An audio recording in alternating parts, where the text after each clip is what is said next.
لله رب العالمين والصلاة والسلام على سيد المرسلين أما بعد فأعوذ بالله من الشيطان الرجيم بسم الله الرحمن الرحيم الصلاة والسلام عليك يا رسول الله الصلاة والسلام عليك يا حبيب الله الصلاة والسلام عليك يا نبي الله وعلى آلك وأصحابك يا نور الله.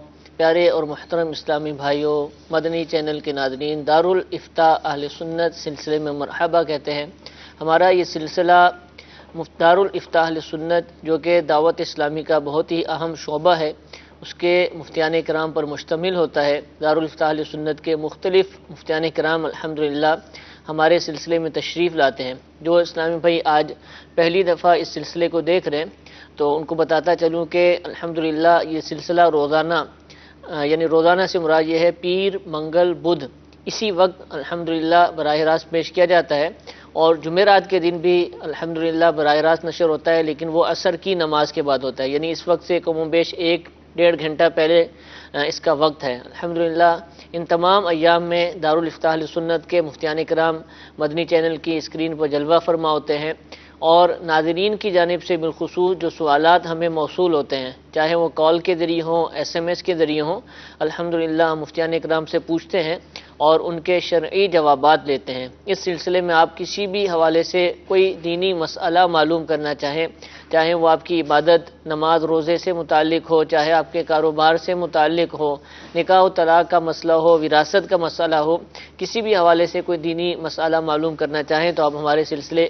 میں رابطہ کیجئے، کال کیجئے، SMS کیجئے. انشاءاللہ ہم آپ کی رہنمائی کی کوشش کریں گے، اور بالخصوص اس سلسلے کو دیکھتے رہا کریں، دوسروں کو بھی ترغیب دلائیں. انشاءاللہ سلسلہ مسلسل دیکھیں گے تو بہت سارے مسائل خود بخود سیکھنے کا بھی موقع ملے گا. درود پاک کی فضیلت سنتے ہیں.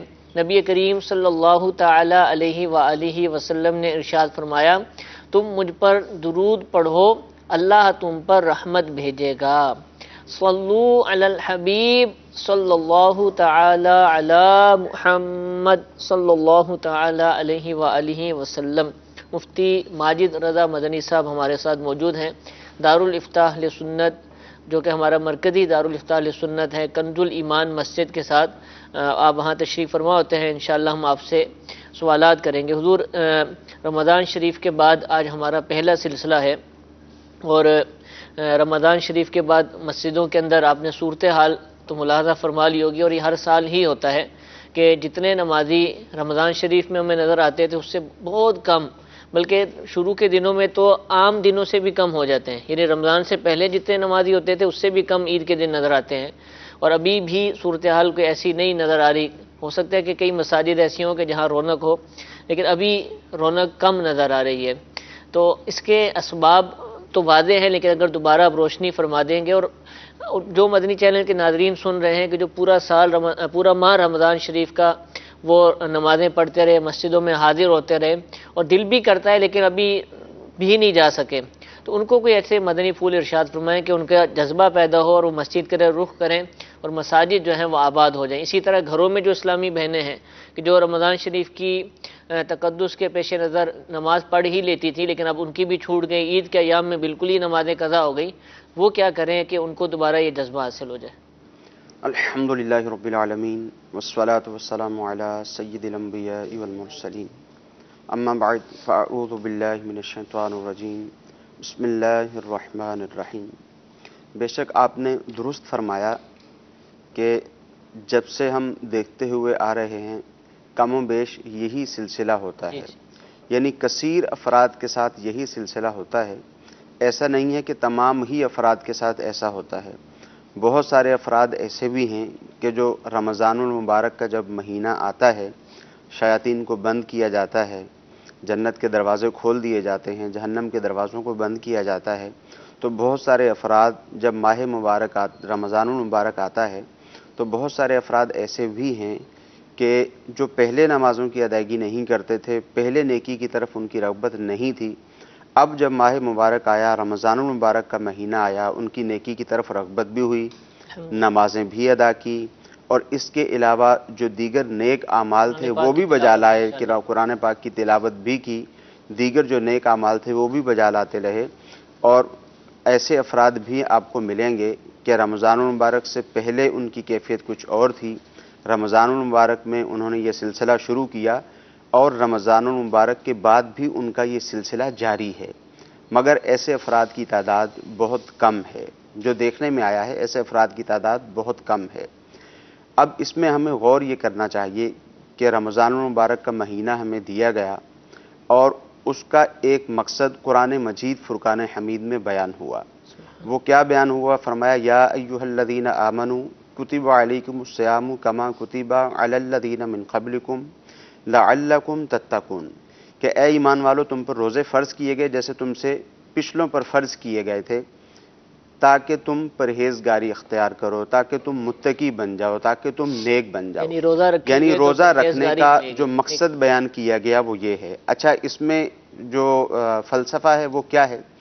امام غزالی رحمۃ اللہ تعالی علیہ نے یہ تحریر فرمایا ہے کہ انسان کا جب پیٹ بھرا ہوا ہوتا ہے تو اس کی نفسانی خواہشات جو ہیں وہ عروج پر ہوتی ہیں، اور جب اس کا پیٹ خالی ہوتا ہے تو اس کی نفسانی خواہشات عروج پر نہیں ہوتی بلکہ پست ہوتی ہیں۔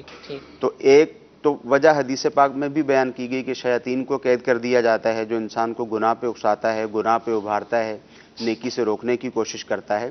ایک تو یہاں پر یہ صورت ہے کہ جب شیطان کو بند کر دیا گیا تو مسلمان کے لیے آسانی ہو جاتی ہے۔ پھر دوسری صورت یہ کہ جب یہ بھوکا پیاسا ہوتا ہے تو اس کا بہت زیادہ بولنے کو دل نہیں کرتا، تو یہ جھوٹ، غیبت، چغلی وغیرہ سے بچ جاتا ہے۔ اسی طرح کسی سے لڑنے جھگڑنے کو دل نہیں کرتا، تو بہت ساری باتوں سے یہ بچ جاتا ہے۔ اسی طرح دیگر گناہوں سے بھی بھوکا ہونے کی وجہ سے، بھوکا پیاسا ہونے کی وجہ سے بھی یہ بہت سارے گناہوں سے بچ جاتا ہے۔ تو اب ہمیں غور یہ کرنا چاہیے کہ ماہ مبارک اللہ تعالیٰ نے ہمیں عطا فرمایا، رمضان المبارک کا مہینہ، اور اس کا ایک مقصد ہمارے سامنے بیان کیا گیا تاکہ ہم پرہیزگاری اختیار کریں۔ ہر مسلمان کو یہ سوچنا ہے کہ کیا ماہ مبارک اس کو ملا۔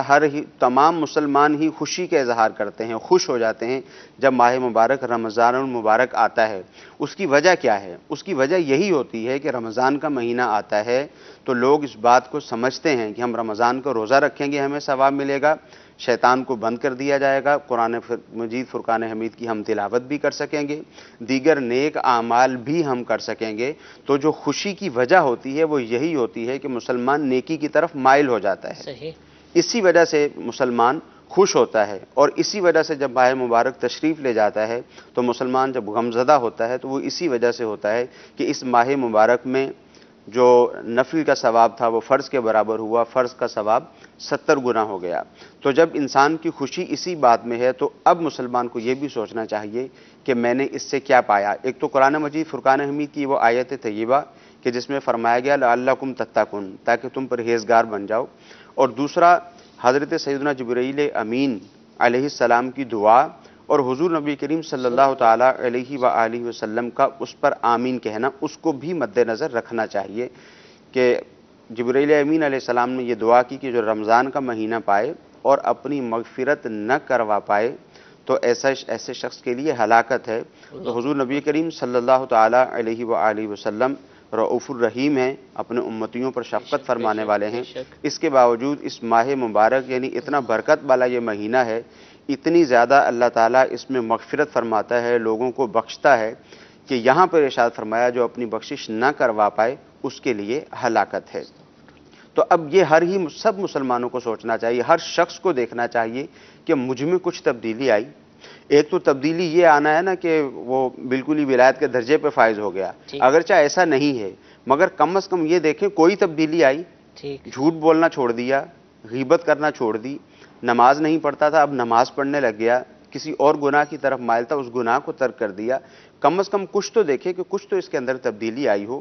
بے شک حضور نبی کریم صلی اللہ تعالی علیہ وآلہ وسلم کا آمین کہنا جبرائیل امین علیہ السلام کی دعا پر وہ اپنی جگہ پر ہے، اس کے باوجود اللہ تعالیٰ کی جو رحمتیں ہیں وہ ہر وقت ہی مسلمانوں کی طرف رہتی ہیں، ہر وقت ہی رہتی ہیں۔ اب بھی کوئی شخص اگر رجوع کرتا ہے، توبہ کرتا ہے تو ضرور اس کی توبہ کو قبول کیا جاتا ہے۔ ہمارے ہاں عمومی طور پر جو طرز عمل ہے وہ یہ ہے کہ 29 یا 30 شعبان کو جو ہماری زندگی کا طرز عمل ہوتا ہے، پورا ماہ مبارک گزارنے کے بعد 15 گھنٹے، 16 گھنٹے، 18 گھنٹے کا روزہ رکھنے کے بعد جب عید کا دن آتا ہے، یہ چاند رات آتی ہے، تو اس وقت ہماری کیفیت وہی کی وہی ہو جاتی ہے. یعنی پورا ماہ مبارک گزرا، پہلا 30 دن گزرے یا 29 دن گزرے، جیسے ایک دن پہلے تھے ویسے ہی ہم ایک دن بعد ہو جاتے ہیں. تو اس میں ہر مسلمان کو سوچنا چاہیے. اللہ تعالیٰ سے صلح کرنے کا وقت ہر وقت ہی موجود ہے. جو بے رہ شک گئے اب بھی رمضان کوشش جی کر سکتے بے ہیں. شک رمضان کا مہینہ ماہ مبارک جو ہے وہ بہت ہی اعلیٰ وقت ہے، مگر ہر وقت ہی اللہ تعالیٰ سے صلح کے لیے موجود ہے. بے شک. ایک بزرگ رحمۃ اللہ تعالیٰ علیہ کے بارے میں آتا ہے کہ وہ بازار میں موجود تھے اور بازار میں موجود زاروں قطع رو رہے تھے. کسی نے دریافت کیا کہ حضرت آپ کیوں رو رہے ہیں؟ تو انہوں نے کہا کہ میں اس لیے رو رہا ہوں کہ میں ان بازار والے لوگوں سے یہ کہتا ہوں کہ یہ اللہ تعالیٰ سے صلح کر لیں، ابھی وقت موجود ہے، ٹھیک ہے، مگر میری کوئی نہیں سنتا، میری کوئی نہیں مانتا. کچھ دنوں کے بعد اسی شخص نے انہی بزرگ رحمۃ اللہ تعالیٰ علیہ کو قبرستان میں دیکھا. صحیح. وہاں پر بھی وہ زاروں قطار رو رہے تھے. اب دوبارہ اس نے سوال کیا کہ حضرت اب کیا معاملہ ہے؟ اس وقت وہ معاملہ تھا، اب کیا معاملہ ہے؟ تو ان بزرگ نے کہا کہ معاملہ اب بھی وہی ہے. صحیح. پہلے لوگ نہیں مان رہے تھے، میں لوگوں کی اور اللہ تعالیٰ کی آپس میں صلح کروانے کی کوشش کر رہا تھا. پہلے یہ لوگ نہیں مان رہے تھے، اب یہ قبرستان میں پہنچ گئے ہیں. کوشش میری اب بھی وہی ہے، مگر اب رب عز و جل نہیں مان رہا. اللہ اکبر. تو اس کو مد نظر رکھنا چاہیے کہ وقت ہمارے پاس کتنا ہے کسی کو بھی معلوم نہیں ہے. کبھی اگر کوئی تبدیلی نہیں آئی، پھر بھی ابھی رمضان المبارک گزرا ہے، اس کے جو اثرات ہیں الحمدللہ عز و جل وہ لوگوں پر رہتے ہیں، کچھ نہ کچھ اثر رہتا ہے. تو وہ جو اثر ہمارے اوپر ابھی بھی موجود ہے، اس کو غنیمت جانتے ہوئے دیکھیں کہ ہمارے اندر کون سی ایسی برائی پائی جاتی ہے، کون سی عبادت ہم پر فرض ہے، واجب ہے، جو ہم ادا نہیں کر پا رہے، اور کون کون سے گناہ ایسے ہیں جن سے بچنا ہمارے لیے ضروری ہے. ان دونوں ہی چیزوں کو دیکھیں اور عبادت کرنا شروع کر دیں، گناہوں سے بچنا شروع کر دیں، کیونکہ وقت جو ہے وہ ہمارے پاس کتنا ہے کسی کو بھی معلوم نہیں ہے. تو کوشش کرنی چاہیے. اللہ تعالیٰ کی بارگاہ میں دعا بھی کرتے ہیں کہ اللہ تعالیٰ ہم سب کو ہی جیسے ہم ماہ مبارک میں دن گزارتے تھے ایسے ہی ہم اپنے دن بھی گزاریں. اس میں ایک جو ہے وہ اثر ہماری جو نسلیں ہیں ان پر بھی ہوتا ہے. وہ بھی یہ سمجھتے ہیں کہ بس رمضان المبارک کے مہینے میں ہی نماز پڑھنی چاہیے، بچے جیسے دیکھتے ہیں اور ویسے اس کے علاوہ ہمیں نماز کی ادائیگی نہیں کرنی. ٹھیک ہے. آج کل یہ دیکھا گیا ہے کہ والدین یہ چاہتے ہیں کہ ہمارے بچے نمازی ہوں، ہمارے بچے پرہیزگار ہوں، ہمارے بچے ہماری اطاعت و فرما برداری کرنے والے ہوں، مگر جب ان کو سمجھانے کا وقت ہوتا ہے ان کو سمجھایا نہیں جاتا. جب وہ دیکھ کر سمجھ رہے ہیں، جب آپ ان کو بتائیں گے وہ بات کی بات ہے. ٹھیک ہے. جب وہ فقط آپ کی دیکھیں گے تو ایکٹیویٹی سیکھیں دیکھتے گے. ہیں اور وہ دیکھ کر سمجھ رہے ہیں، صحیح. آج جو چیز ان کو سمجھا دیں گے وہ ان کے ذہن و دماغ میں بیٹھ جائے گی. وہ ایکٹیویٹی آپ کی یہی ہے کہ جیسے آپ رمضان المبارک میں نماز پڑھتے تھے ویسے دیگر ایام میں بھی نماز پڑھیں. جیسے فقط آپ جمعہ کی نماز کے لیے جاتے ہیں اسی طرح آپ دیگر نمازوں کی بھی ادائیگی کریں. تو جب آپ کے بچے کو پتہ چلے گا، وہ دیکھے گا تو اس کو پتہ چلے گا کہ یہ اتنی لازمی اور ضروری چیز ہے. صحیح. کہ ہمارے والد ہماری والدہ کبھی بھی اس کو ترک نہیں کرتے، تو ان کو کہنے کی ضرورت نہیں پڑے گی، وہ خود بخود پڑھنا شروع کر دیں گے. کیسی لازمی اور ضروری چیز ہے کہ حضرت سیدتنا عائشہ صدیقہ رضی اللہ تعالی عنہا فرماتی ہیں کہ جب نماز کا وقت آ جاتا تو حضور نبی کریم صلی اللہ تعالی علیہ وآلہ وسلم کی ایسی کیفیت ہو جاتی کہ گویا کہ حضور علیہ الصلوۃ والسلام ہمیں نہیں جانتے اور ہم حضور صلی اللہ تعالی علیہ وآلہ وسلم کو نہیں جانتے. یعنی نماز کی پابندی کرنی ہے. اب نماز کا وقت آ گیا تو کوئی مشغولیت نہیں ہے، نہ اپنے اہل خانہ سے نہ کسی سے، کسی طرح کی کوئی مشغولیت نہیں ہے. اور مشغولیت نہ ہونا بھی اس حد تک ہے کہ حضرت عائشہ رضی اللہ تعالیٰ عنہ فرماتی ہے کہ گویا ایسے ہو گیا کہ یہ ہمیں نہیں جانتے، ہم ان کو نہیں جانتے. یعنی بالکل بیگانگی ہے. ایک اجنبی آدمی ہوتا ہے، انسان اس سے بات ہی نہیں کرتا. نماز کی طرف توجہ، نماز کی طرف، مکمل نماز کی طرف توجہ ہو جاتی ہے. تو اس میں ہمیں اس بات کا دھیان رکھنا چاہیے. کوشش کریں گے تو انشاءاللہ عز و جل ضرور اللہ تعالیٰ ہمیں بھی سعادت عطا فرمائے. مفتی صاحب نے بہت ہی پیارے انداز سے مدنی پھول عطا فرمائے. اس کے بعد کچھ کہنے کی حاجت تو نہیں، لیکن ایک مدنی مشورہ میں دینا چاہوں گا کہ اچھی صحبت جو ہے وہ نیکیوں پر ابھارتی ہے. تو اچھی صحبت ہوگی تو رمضان شریف میں جو ایک اچھا انداز تھا، ہم مسجد میں جاتے تھے، پھر اگلی نماز میں بھی جانے کا دل کرتا تھا، لوگوں کو قرآن پڑھتا دیکھتے تھے، ہمارا بھی دل کرتا تھا، ایک ماحول بنتا تھا. تو ہم عبادت کرنا شروع ہو جاتے تھے. تو اگر ایک اچھے ماحول میں ابھی بھی آ جائیں گے، اچھے لوگوں کے ساتھ بیٹھنا شروع کر دیں گے، تو انشاءاللہ عز و جل یہ نیکیوں کا جذبہ دیر پا رہے گا، اور اللہ تعالیٰ چاہے گا تو مرتے دم تک نیکیاں کرنے کی سعادت حاصل ہوگی. دعوت اسلامی کا مدنی ماحول ہم سب کے سامنے ہے کہ جو لوگ اس سے وابستہ ہو جاتے ہیں الحمدللہ ان کی کثیر تعداد ہے وہ نیکیوں کے ساتھ بھی وابستہ ہو جاتی ہے. جو بے نمازی ہوتے ہیں الحمدللہ نماز پڑھنا شروع کر دیتے ہیں، جو قرآن پاک کی تلاوت نہیں کرتے تھے الحمدللہ اس مدنی ماحول کی برکت ہے کہ وہ درست مخارج کے ساتھ قرآن پاک پڑھنا بھی شروع کر دیتے ہیں اور دوسروں کو بھی سکھانا شروع کر دیتے ہیں. آپ رمضان شریف کے جو ماہ مبارک ہے اس کو ایک کورس کی مانند قرار دیں، اور اس کے بعد جو دعوت اسلامی کے تحت ہونے والی ایکٹیویٹیز ہیں اس کو ریفریشر اگر قرار دے دیں کہ ہر ہفتے جو سنت و بھرا اجتماع ہوتا ہے اس کے اندر آپ شرکت کرتے رہیں، روزانہ 2 گھنٹے کم از کم مدنی کاموں کے اندر مشغول ہو جائیں، ہر ماہ 3 دن کے مدنی قافلے کے مسافر بن جائیں. اس طرح کی ایکٹیویٹیز کرتے رہیں گے تو انشاءاللہ اچھی صحبت ملتی رہے گی، نیکیاں کرنے کا جذبہ ملے گا، دوسروں کو کہنے کا انشاءاللہ عز و جل جذبہ حاصل ہوگا. تو اللہ تعالی ہمیں ان باتوں کی توفیق عطا فرمائے، دعوت اسلامی کے مدنی ماحول سے وابستگی عطا فرمائے، جو وابستہ ہیں ان کو استقامت عطا فرمائے، انہیں بھی اور ہم سب کو بھی دین کا مبلغ بنائے، دین کی باتوں پر عمل کرنے کی توفیق عطا فرمائے. کالز آپ کی الحمدللہ بہت ساری موجود ہیں، میسیجز بھی آ رہے ہیں، اب انشاءاللہ ہم کال لیں گے اور آپ کے میسیجز شامل کریں گے. جی پہلی کال. میرا مفتی صاحب سے یہ سوال ہے کہ اگر کسی کو کوئی علم دین حاصل کرنے سے روکے، چاہے اس کے والدین ہی کیوں نہ ہوں، تو اس کے بارے میں کیا حکم ہوگا؟ کیا ہم ان کی بات مان سکتے ہیں؟ اگرچہ وہ کہتے ہیں کہ پھر گھر کی کمائی کون کرے گا، دینے والا تو اللہ ہے، وہ تو سب کو دیتا ہے، لیکن وہ بات نہیں سمجھتے. اس کے بارے میں کیا حکم ارشاد فرمائیں؟ جی حضور. دیکھیں، علم حاصل کرنا یہ تو ضروری ہے، اس میں تو کوئی شک و شبہ کی گنجائش نہیں ہے. اب جو مسلمان بالغ ہو گیا، نماز کا علم حاصل کرنا اس پر لازم ہے. جب وہ صاحب مال صاحب نصاب ہوا، زکوٰۃ کا علم حاصل کرنا اس پر لازم ہے. اب وہ کاروبار کرنے جاتا ہے تو کاروبار کا علم حاصل کرنا اس پر لازم ہے. اسی طرح غرور، تکبر، حسد، دیگر جو چیزیں ہیں ان کا علم حاصل کرنا بھی ضروری ہے. اب جیسے انہوں نے سوال کیا کہ والدین کا کہنا یہ ہے کہ کمائے گا کون.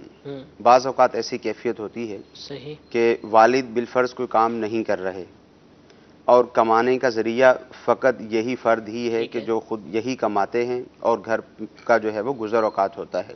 تو اب اگر یہ چاہیں گے کہ یہ والدین کو چھوڑیں اور والدین کو چھوڑ کر جیسے درس نظامی کرنا ہے، عالم کا کورس کرنا ہے یا دیگر کورسز کے لیے اگر یہ چلے جائیں گے تو ظاہر ہے والدین ان کا جو گزر اوقات ہے اس کا کوئی ذریعہ باقی نہیں رہے گا. تو جب اس طرح کی کیفیت ہے تو دیکھیں علم کے ذرائع بہت زیادہ موجود ہیں. ٹھیک ہے. ضروری نہیں ہے، وہ بہت اچھا ہے اور بہت بہتر ہے عالم کورس کہ آپ اپنا وقت نکالیں، والدین کو راضی کریں اور دیگر جو معاملات ہیں وہ بھی سیٹل ہو جائیں تو عالم کورس کیا جائے، اس سے بہتر کچھ نہیں ہے. مگر اگر ایسی کیفیت ہے، اس طرح کی کیفیت اگر ہوگی تو ایسی صورت میں والدین کی بات ہی مانی جائے گی اور علم دین حاصل کرنے کے دیگر ذرائع اختیار کیے جائیں گے. جیسے مثال کے طور پر نماز سیکھنی ہے. اب یہ پاکستان سے ہی معلوم ہو رہا تھا کہ یہ کال آئی ہے، تو نماز اگر ان کو سیکھنی ہے تو ظاہر ہے نماز پڑھنے کے لیے تو انہوں نے جانا ہی ہے. ٹھیک ہے. جب جب نماز پڑھنے کے لیے جائیں گے، عشاء کی نماز کے بعد الحمدللہ عز و جل دعوت اسلامی کے تحت مدرسۃ المدینہ بالغان کا اہتمام ہے. وہاں یہ آدھا گھنٹہ 40 منٹ کا جو ایک دورانیہ ہوتا ہے، وہاں یہ بیٹھیں گے تو انشاءاللہ عز و جل آہستہ آہستہ نماز کے مسائل یہ سیکھ جائیں گے. 7 دن کا اسی طرح کورس مختصر نماز کورس بھی ہے 7 دن کا. اگر یہ کوئی کام کرتے ہیں تو اس سے چھٹی لے کر آ کر نماز کورس بھی کیا جا سکتا ہے. یعنی بہت سارے ذرائع موجود ہیں. اگر تو کسی کے پاس ایسا ذریعہ ہے، کوئی ایسا سیٹ اپ بن سکتا ہے کہ وہ آئے اور آ کر درس نظامی کرے، عالم کورس کرے تو بہت اچھی بات ہے. ورنہ جو دیگر چھوٹے چھوٹے ذرائع ہیں اس کے ذریعے سے اپنی علمی ضرورت کو پورا کرتا رہے. اسی طرح کسی عالم دین سے رابطہ بھی رکھے. کوئی مسئلہ درپیش ہو تو فون کر کے مسئلہ معلوم کر لیا. الحمدللہ عز و جل دعوت اسلامی نے نماز کے متعلق بھی کتاب عطا فرمائی، زکوٰۃ کے متعلق بھی کتاب عطا فرمائی، روزوں کے متعلق بھی کتاب عطا فرمائی اور حج کے متعلق بھی کتاب عطا فرمائی. اور اسی طرح دیگر عقائد پر بھی کتب موجود ہیں. چھوٹی چھوٹی کتابیں موجود ہیں اور وہ اردو میں ہیں. اردو اور دیگر ان کو پڑھا جا سکتا ہے دیگر زبانوں میں. یعنی جو اردو سمجھ سکتا ہے وہ اردو پڑھ لے، جو دیگر زبانیں سمجھ سکتا ہے وہ دیگر زبانوں سے وہ اس کو ڈاؤن لوڈ کر لے نیٹ سے تو وہ پڑھ سکتا ہے. تو اس کو پڑھتا رہے. جہاں جہاں دشواری پیش آئے، جہاں جہاں کوئی بات سمجھ میں نہ آئے تو وہاں کسی سنی عالم دین سے رابطہ رکھے، دارالافتاء اہل سنت سے رابطہ رکھے اور معلوم کرتا رہے. تو اس طرح انشاءاللہ عز و جل آہستہ آہستہ علم دین کا خزانہ ہاتھ آتا رہے گا. ٹھیک ہے. والدین کو ترک نہیں کیا جا سکتا. یعنی ابھی دیکھیں یہ ایام ایسے ہیں کہ دعوت اسلامی کے جو مدارس ہیں، جامعات المدینہ ہیں، ان میں بھی اور اہل سنت و جماعت کے دیگر مدارس میں بھی داخلے جاری ہیں درس نظامی کے لیے، اور لوگوں کا شوق ہوتا ہے، الحمدللہ ذوق بڑھتا جا رہا ہے، لوگ آتے جا رہے ہیں. تو ابھی ان دنوں میں جو داخلوں کے لیے آنا چاہتے ہیں اور والدین راضی نہیں ہو رہے کسی بھی وجہ سے، تو کیا وہ آ جائیں؟ مختصراً اس کا جواب چاہیے، یا ان کو راضی کریں، یا اگر راضی نہیں ہوتے تو پھر وہ وہیں رہ کر سیکھیں. نہیں دیکھیں، یہاں دو باتیں ہیں. ایک بات تو یہ ہے کہ بعض اوقات والدین یوں رضامند نہیں ہوتے کہ ہم دور بھیجنا نہیں چاہتے، ہم دوسری جگہ پہ بھیجنا نہیں چاہتے. یہ یوں راضی نہیں ہوتے کہ اگر تم عالم دین کا کورس کر لو گے تو تم کھاؤ گے پیو گے کہاں سے، جو ایک عمومی طور پر ایک لوگوں کے اندر بات مشہور بھی ہے. یہ جملہ بھی مشہور ہے کہ جو مولوی لوگ ہیں، مولانا لوگ ہیں، یہ بہت زیادہ کھاتے ہیں، اور بچہ اگر مولوی بننے کے لیے جائے تو اس سے کہتے ہیں کہ تم کہاں سے کھاؤ گے. تو یہ ایک قسم کا تضاد بھی ہے. باقی یہ کہ اولاً تو یہ ہے کہ والدین سے ہم گزارش کریں گے کہ اگر آپ کا بچہ پڑھنے کے لیے آنا چاہتا ہے اور وہ علم دین حاصل کرنا چاہتا ہے، تو جب یہ علم دین حاصل کرے گا تو آپ کی قبر کی اور آخرت کی نجات کا یہ بہت بڑا ذریعہ بنے گا. جو دنیاوی اعتبار ہے، دنیا تو یہی ہے کہ ٹھیک ہے آپ چاہتے ہیں آپ کا بیٹا ڈاکٹر بنے، انجینئر بنے، اور اس میں یہ بھی دیکھا گیا ہے کہ بعض اوقات والدین کا جو بچہ بہت زیادہ شرارتی ہوتا ہے، یا اس کو سنائی کم دیتا ہے، یا اس کو دکھائی کم دیتا ہے، کسی بھی اعتبار سے جسمانی اعتبار سے کمزور ہوتا ہے، تو پھر والدین کہتے ہیں چلیں ٹھیک ہے اس کو ہم مدرسہ میں داخل کروا دیتے ہیں. اب دعوت اسلامی کے مدنی ماحول کی برکت ہے. میں اسی طرف آ رہا ہوں کہ یہ جو ایک طرز عمل تھا، الحمدللہ عز و جل دعوت اسلامی نے اس کو تبدیل بھی کیا ہے کہ الحمدللہ عز و جل دعوت اسلامی میں جو اسلام میں پڑھنے کے لیے آتے ہیں تو والدین اپنے ذہین بچوں کو دعوت اسلامی میں بھیجتے ہیں، دعوت اسلامی کے جامعۃ المدینہ میں ذہین بچوں کو داخل کرواتے ہیں.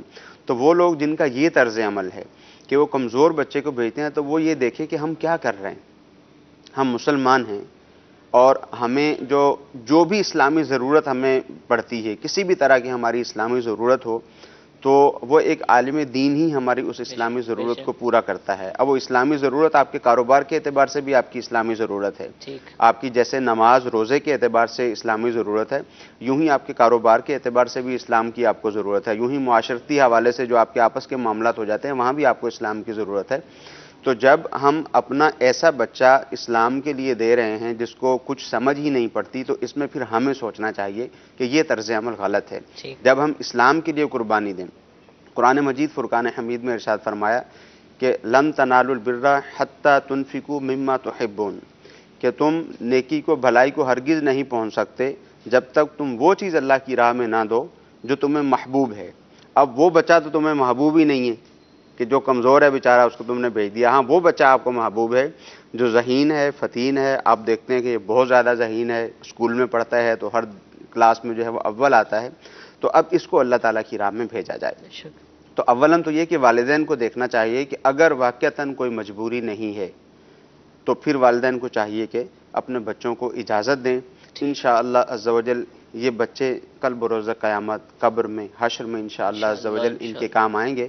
ہاں اگر واقعتاً ایسی کوئی مجبوری ہے کہ جس بنا پر وہ نہیں بھیج پا رہے، ان کا دل بھی ہے کہ وہ بھیجنا چاہتے ہیں، کسی مجبوری کی بنا پر نہیں بھیج پا رہے، تو اب بچوں کو یہ چاہیے کہ والدین کے ساتھ اب ضد نہ کریں، اطاعت کریں ان کی، اور واقعتاً کوئی ایسی مجبوری ہے. جیسے میں نے پہلی صورت بیان کی کہ ایک ہی بچہ ہے، وہی کام کاج کرتا ہے، اسی کے اوپر گزر اوقات ہے، یا بعض اوقات ایسی کیفیت بھی ہوتی ہے کہ والد ملک سے باہر ہے، یہ ایک ہی بیٹا گھر میں موجود ہے، دیگر گھر میں لیڈیز موجود ہیں، تو ایسے اوقات میں بعض اوقات پریشانی کا سامنا ہو جاتا ہے. بلکہ الحمدللہ عز و جل اب تو ایسی کیفیت ہے کہ تقریباً ہمارے جامعۃ المدینہ بہت جگہوں پر موجود ہیں، پاکستان کے تقریباً بڑے شہروں میں، ہر بڑے شہر میں الحمدللہ جامعہ موجود ہے. بہت دور جانے کی حاجت نہیں ہوتی، بہت دور جانے کی ضرورت نہیں پڑتی. بہت اچھا ذریعہ ہے. ایک تو مفتی صاحب نے جامعۃ المدینہ کی شاخوں کا مشورہ دیا ہے، اور کوشش کرنی چاہیے کہ باقاعدہ ہی علم دین حاصل کیا جائے. اس کو بطور فیلڈ بھی لیا جا سکتا ہے کہ آپ اس میں پڑھیں، اور الحمدللہ ایک بہت بڑی تعداد جو کہ دنیاوی طور پر اچھا خاصا پڑھی ہوتی ہے، اور اس کے بعد پھر اس کو بطور فیلڈ کے اختیار کرتی ہے اور باقاعدہ درس نظامی عالم کورس کرتی ہے. بلکہ رات ایک جو سلسلہ تھا ذاتی تجربات، اس میں کال آئی تھی کہ ایک MBA کیا ہوا شخص کہ جس نے MBA مکمل کر لیا ہے وہ اب درس نظامی کرنا چاہ رہا ہے. اور بہت سارے ایسے لوگ ہوتے ہیں کہ اس فیلڈ سے وابستہ ہوتے ہیں، پڑھتے ہیں.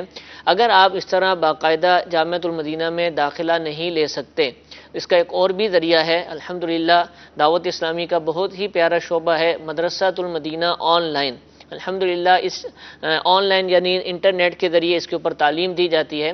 اور میری معلومات کے مطابق کم و بیش 26 یا اس سے زائد الحمدللہ کورسز آن لائن کروائے جاتے ہیں. جیسے کہ نماز کورس کا مشورہ دیا، وہ کورس بھی آن لائن کیا جا سکتا ہے. قرآن پاک پڑھا جا سکتا ہے، زکوٰۃ کورس کیا جا سکتا ہے، نکاح کورس کہ اگر آپ شادی کرنا چاہتے ہیں اور نکاح کے مسائل سیکھنا چاہتے ہیں تو وہ بھی الحمدللہ اس کے ذریعے سکھائے جاتے ہیں. ساتھ ہی ساتھ انہی کورسز کے اندر درس نظامی کورس بھی شامل ہے. پہلے تو مختصر درس نظامی کروایا جاتا تھا، اور ابھی جو مجھے معلومات ملی ہیں کہ باقاعدہ جو مکمل درس نظامی کورس ہے وہ بھی انشاءاللہ عنقریب یا شاید شروع ہو چکا ہوگا، آن لائن کروانے کی ترکیب ہوگی. تو آپ اس ذریعے کو بھی اپنا سکتے ہیں. اگر اپنے گھر سے آپ نہیں نکل سکتے اور گھر میں رہ کر ہی سیکھنا چاہتے ہیں تو آپ ہی کا وقت ہوگا، آپ ہی کا گھر ہوگا، لیکن انشاءاللہ دعوت اسلامی کے عالم مبلغ انشاءاللہ آپ کو آپ کے گھر میں رہتے ہوئے آن لائن تعلیم دیں گے، پڑھائیں گے اور علم دین سے انشاءاللہ منور کریں گے. دعوت اسلامی کی ویب سائٹ www.dawatislami.net، اس میں ایک آپشن ہے ڈپارٹمنٹس کا. اس کے اندر دعوت اسلامی کی جو دیگر شعبہ جات ہیں ان کی جو ویب سائٹس ہیں ان کے لنکس موجود ہیں. مدرسۃ المدینہ آن لائن کا بھی لنک موجود ہے، اور جامعۃ المدینہ کے جہاں عالم کورس کروایا جاتا ہے اس کا لنک بھی موجود ہے. آپ ان دونوں ویب سائٹس کو وزٹ کیجئے، معلومات حاصل کیجئے اور جہاں تک ممکن ہو سکے داخلے کی کوشش فرمائیے. اللہ تعالیٰ ہم سب کو عالم بعمل بننے کی توفیق عطا فرمائے. جامعۃ المدینہ میں داخلے جاری ہیں، اور جو داخلہ لینا چاہتے ہیں اس کی جو تاریخ اناؤنس ابھی تک کی گئی ہے وہ 26 شوال المکرم ہے. تو اسلامی بھائی ہوں تو وہ اسلامی بھائیوں کے جامعات میں رابطہ کریں، اسلامی بہنیں ہیں تو اسلامی بہنوں کے جامعات میں رابطہ کریں. الحمدللہ اسلامی بھائیوں کے ساتھ ساتھ اسلامی بہنوں کو بھی عالمہ بنانے کا الحمدللہ سلسلہ دعوت اسلامی میں موجود ہے، اور ہزاروں اسلامی بہنیں الحمدللہ ان جامعات میں پڑھتی ہیں، اور ہر سال سینکڑوں بلکہ 1000 سے زائد اس سال فارغ و تحصیل بھی ہوئی ہیں.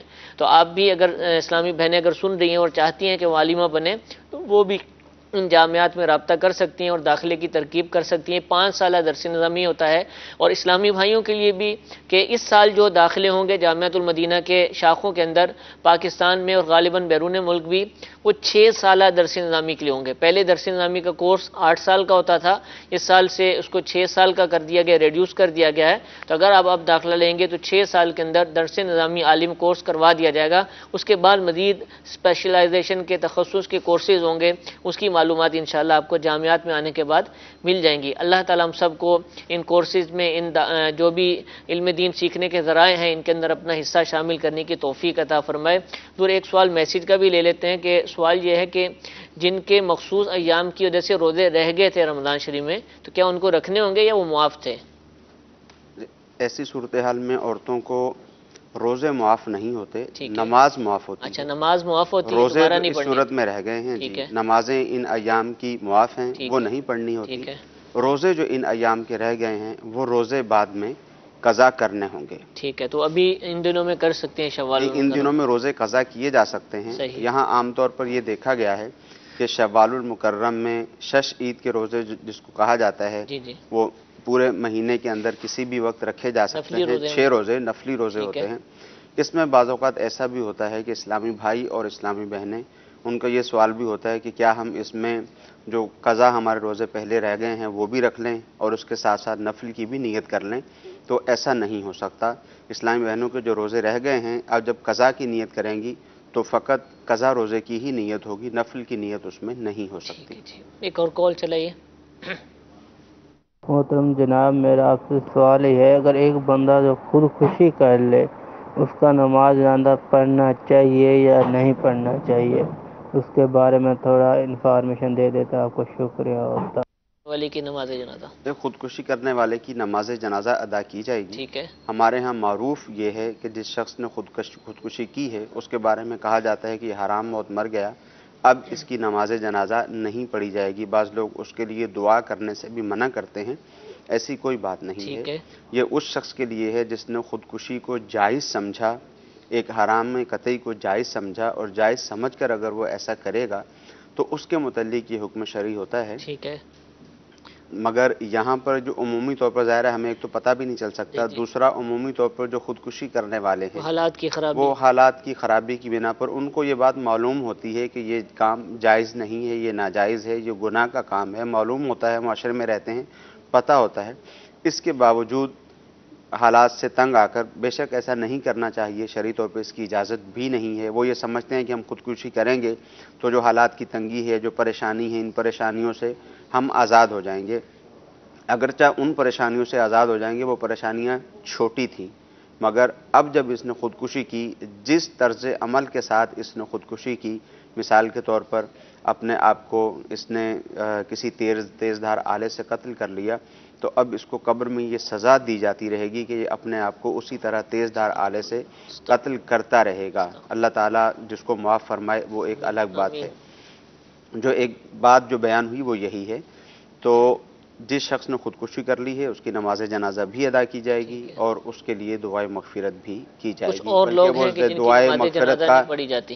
جی بلکہ وہ دعائے مغفرت کا زیادہ مستحق ہے کہ اس کے لیے دعا کی جائے. اس نے گناہ کیا، اللہ تعالیٰ اس کو معاف فرمائے. اور خودکشی حرام ضرور ہے، کرنی بھی نہیں چاہیے، لیکن نماز جنازہ اس کی ضرور ادا کی جائے گی. ایک اور کال چلائیے. میرا سوال یہ ہے، میں نے پوچھنا تھا ابھی میں نے کاروبار کرنا ہے، ٹھیک ہے، میں نے کسی سے پیسے لیے 1,00,000 روپے، میں نے مہینہ دینا اس کو 3,000 روپے، یہ ٹھیک ہے کہ نہیں ٹھیک؟ قرض لیا اور اس پر 3,000 مہینہ دینا. ہاں جی، وہ رقم لیں گے، رقم لینے کے بعد 3,000 روپے منتھلی انہوں نے طے کر لیا کہ میں دوں گا. ہمارے ہاں عمومی طور پر جو کاروبار کیا جاتا ہے اس کا طریقہ کار یہی ہوتا ہے کہ ایک شخص دوسرے کو 1,00,000 2,00,000 روپے دیتا ہے اور کہتا ہے کہ اس میں سے ہر مہینے آپ نے مجھے 3,000 روپے دینا ہے. ٹھیک ہے. یا بعض اوقات ایسی کیفیت بھی ہوتی ہے، وہ کہتا ہے بھائی اب میں فکس نہیں کروں گا، کیونکہ اگر میں نے فکس کیا تو سود ہو جائے گا، بس کبھی آپ 2,000 دے دینا، کبھی 3,500 دے دینا، کبھی 3,000 روپے دے دینا، دینا ضرور ہے. اور ساتھ ہی یہ بھی طے ہوتا ہے کہ رقم تو میں کاروبار کے لیے دے رہا ہوں، مگر جب مجھے ضرورت پڑے گی مہینہ 2 مہینے پہلے میں آپ کو بتاؤں گا تو میرا 1,00,000 2,00,000 روپے جو بھی میں نے آپ کو دیا ہے وہ ریٹرن ہوگا، وہ میں آپ سے واپس لے لوں گا. تو اگرچہ یہاں پر اس کو کہنے والے آپس میں کاروبار کہہ رہے ہیں، مگر حقیقت میں جب کسی کو یوں کہہ کر پیسے دیے جائیں کہ میں یہ رقم آپ کو دیتا ہوں اور جب چاہوں گا واپسی کا مطالبہ کروں گا اور مکمل رقم آپ مجھے واپس کریں گے، تو شریعت اس کو قرض کہتی ہے. یہ قرض ہے، اور قرض پر نفع لینا سود ہے. حدیث مبارکہ میں یہ ارشاد فرمایا کہ ہر وہ قرض جو نفع کھینچ کر لائے وہ سود ہے. تو اب اس نے قرض دیا ہے، اب چاہے 3,000 روپے منتھلی اس سے لیتا رہے تو یہ بھی سود ہے، چاہے کبھی 3,000 روپے لے لے، کبھی 2,500 لے لے، کبھی 3,500 لے لے، تو یہ بھی سود ہی کی صورت ہے. یہ جو لوگوں کے اندر ایک بات معروف اور مشہور ہے کہ فکس کریں گے تو سود ہوگا، اگر فکس نہیں کریں گے تو سود نہیں ہوگا، ایسی کوئی بات نہیں ہے. یہ لوگوں کے اندر معروف ہے. آپ نے جب کسی کو قرض دیا ہے وہ آپ نے واپسی لینا ہے، اب چاہے آپ فکس کریں یا نہ کریں. کاروبار ایسی صورت میں یہ سود کی ہی صورت ہوگی. ہاں دیکھیں، کاروبار یہ ہوتا ہے کہ کاروبار کی ایک تو یہ ہوتی ہے کہ مداربت کی صورت ہوتی ہے. ٹھیک ہے. کہ ایک شخص دوسرے کو جی ایک شخص دوسرے کو پیسے دے دیتا ہے، بھی ٹھیک ہے تم اس سے کاروبار کرو، جو بھی نفع ہوگا اس میں سے اتنے فیصد تمہارا نفع ہوگا، اتنے فیصد میرا نفع ہوگا. اس صورت میں جو نقصان ہوتا ہے وہ مضارب کا، وہ رب المال کا ہوتا ہے، یعنی جس نے پیسے دیے ہوتے ہیں. دوسری صورت ہوتی ہے شرکت کی، کہ 2 افراد نے مل کر 5,00,000 روپے اس نے دیے، 5,00,000 روپے اس نے دیے، اور دونوں نے مل کر کام کرنا شروع کر دیا. ایک اپنے کام کو زیادہ ٹائم دیتا ہے، اس کے لیے 60% نفع مقرر کر لیا، دوسرے کے لیے 40% نفع مقرر کر لیا. شرکت میں جو نقصان ہوتا ہے وہ مال کے اعتبار سے ہوتا ہے، انویسٹ کے اعتبار سے ہوتا ہے. جس نے جتنی انویسٹ کی ہے اسی پرسنٹیج کے اعتبار سے اس کا نقصان ہوگا. تو یہ تو کاروباری طریقے ہیں، اس میں جو بھی نفع ہوگا بالکل جائز ہوگا، شریعت نے اس کو جائز قرار دیا ہے. مگر ہمارے ہاں جو صورت ہے اور جو سوال میں بھی بیان ہوئی کہ میری رقم میں سے 1 روپیہ بھی ضائع نہیں ہونا چاہیے، وہ تمام کی تمام رقم جب میں چاہوں گا میں واپسی لے لوں گا، تو اس کو شریعت نے قرض فرمایا ہے. اب قرض کے اوپر نفع چاہے متعین کر کے فکس کر کے لے لیا جائے، چاہے متعین و فکس نہ کیا جائے، کم و بیش لیتا رہے، دونوں ہی صورتوں میں یہ سود ہے. مداربت کیسی ہوتی ہے اور شرکت، سلیپنگ پارٹنرشپ اور نارمل پارٹنرشپ جس کو ہم کہتے ہیں، اس کے درست مسائل اگر آپ سیکھنا چاہیں تو دعوت اسلامی کے عالمی مدنی مرکز فیضان مدینہ میں کچھ سال پہلے تجارت کورس کا انعقاد کیا گیا تھا، اور الحمدللہ بہت سارے تاجر، سینکڑوں کے حساب سے تاجر اسلامی بھائی تشریف لائے تھے اور انہوں نے اس کورس کو اٹینڈ کیا تھا۔ اس کے بیانات الحمدللہ موجود ہیں، دعوت اسلامی کی ویب سائٹ پر بھی موجود ہیں۔ دارالافتاء اہل سنت جو آپ ہمارا یہ سلسلہ دیکھ رہے ہیں، اس کا آفیشیل پیج بھی ہے دارالافتاء اہل سنت، اس پر بھی وہ دارالافتاء اہل سنت کی جو موبائل اپلیکیشن ہے اس میں بھی یہ تجارت کورس پورا کا پورا موجود ہے، اور اس کی غالباً DVD بھی جاری ہوئی تھی، میموری کارڈ بھی شاید آیا تھا، تو آپ مکتبۃ المدینہ سے معلوم کر سکتے ہیں، اس میں بھی آپ کو مل جائیں گے۔ اسی طرح فرد علوم کورس ہوا تھا، اس میں بھی شرکت اور مداربت کے مسائل بیان کیے گئے تھے، وہ فرد علوم کورس بھی دارالافتاء اہل سنت کی موبائل اپلیکیشن میں موجود ہے، وہاں سے سیکھ سکتے ہیں۔ اسی طرح ہر اتوار کو الحمدللہ اسی وقت دارالافتاء اہل سنت، جس وقت آپ دیکھتے ہیں مغرب کی نماز کے بعد، احکام تجارت سلسلہ ہوتا ہے۔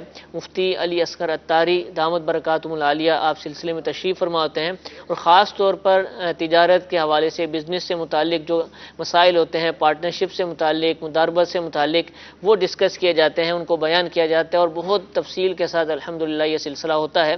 اس سلسلے کو اگر آپ ہر اتوار کو دیکھنے کی کوشش کریں گے، بالخصوص وہ حضرات کہ جو کاروبار کرتے ہیں، ورنہ ہر شخص ہی کاروبار کرتا ہے، خریدتا ہے، کچھ نہ کچھ تو لینے جاتا ہی ہے اور پھر بیچتا بھی ہے کچھ نہ کچھ، تو سبھی کو دیکھنا چاہیے، لیکن خاص طور پر جو مارکیٹس میں بیٹھے ہوئے ہیں ان کو چاہیے کہ سلسلے کو دیکھیں، انشاءاللہ بہت ساری باتیں سیکھنے کا موقع ملے گا اور بہت ساری باتوں کو سمجھنے کا بھی موقع ملے گا۔ اللہ تعالیٰ ہم سب کو عمل کرنے کی توفیق عطا فرمائے۔ سلسلے کا وقت ختم ہوا، انشاءاللہ کل پھر اسی وقت دارالافتاء اہل سنت کے سلسلے کے ساتھ حاضر ہوں گے۔